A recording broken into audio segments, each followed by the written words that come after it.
আপনারা কি জানেন যে ভিডিওর মাঝখানে ভয়েস ওভার দিতে আমাকে ভীষণ লজ্জা লাগে, ভীষণই।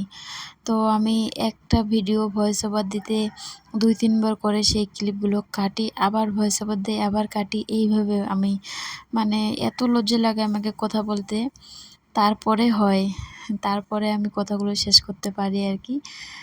আসসালামু আলাইকুম এভরিওয়ান, কি অবস্থা সবার? আপনারা কেমন আছেন?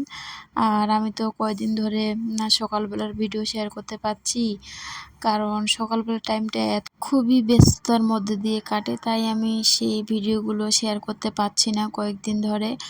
আর আমার ছোটো বাবু একটু দুষ্টু হয়ে গেছে, এখন তো ভীষণই দুষ্টু হয়ে গেছে। সকালবেলা যখনই রান্নাবান্না করছি, আদার্স কাজগুলো করছি, সবসময় আমার সঙ্গে থাকছে, তাই আমি ওই ভিডিওগুলো শেয়ার করতে পারছি না। আর রাত্রিবেলা করে একটু টাইম পাচ্ছি, কারণ তার পাপাও ঘরে থাকে, খেলা দেয়, তার জন্য আমি একটু সময় পাই রাত্রিবেলা ভিডিওগুলো শেয়ার করতে। তাই তো আমি রাতের রুটিনগুলো আপনাদের সঙ্গে শেয়ার করছি। দেখেন, আপনাদের সঙ্গে গল্প করতে করতে আমার রুটি বানানো একদম, রুটি সেঁকেও নিলাম, হয়ে গেল। আর এত গরম রান্নাঘরে ঘেমে গিয়েছি আমি। আর এই যে দেখেন, সন্ধ্যাবেলার কিছু থালা বাসন ছিল, এই যে রাতে খাওয়া দাওয়া শেষ করে কিছু থালা বাসন এখানে আমি ধুয়ে নিচ্ছি, কারণ সকালে তাহলে সুবিধা হবে, কারণ মেয়েরও তো স্কুল থাকে।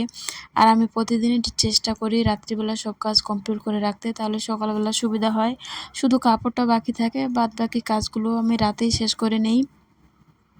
কিছু থালা আমি আগেই ধুয়ে নিয়েছি। আগে বলতে কিছু থালা ধুয়ে নিয়ে তারপরে ভিডিওটা করলাম আরকি। কারণ সব থালা ধুয়ে ভিডিও করলে ভিডিওটা অনেক লং হয়ে যেত, তাই আরকি। আর এই যে আমি সব গুছিয়ে নিচ্ছি, তারই মধ্যে আমার বাবু এখানে চলে এসেছে, বড় বাবু। সে বলছে আমাকে ছাড়া সে শুবে না, আর আমার ছোট বাবু ঘুমিয়ে গেছে। আর এখন বাজে প্রায় রাত্রি 11টা, সাড়ে 11টার মতো, হ্যাঁ। আর বলছে, "মা তুমি ঘরে চলো, তারপর আমি যাব।" তখন আমি বললাম, "ঠিক আছে সোনা, চলো তাহলে।" সো আজকের ব্লগটা এখান থেকে। আপনারা সবাই ভালো থাকবেন। আল্লাহ হাফেজ।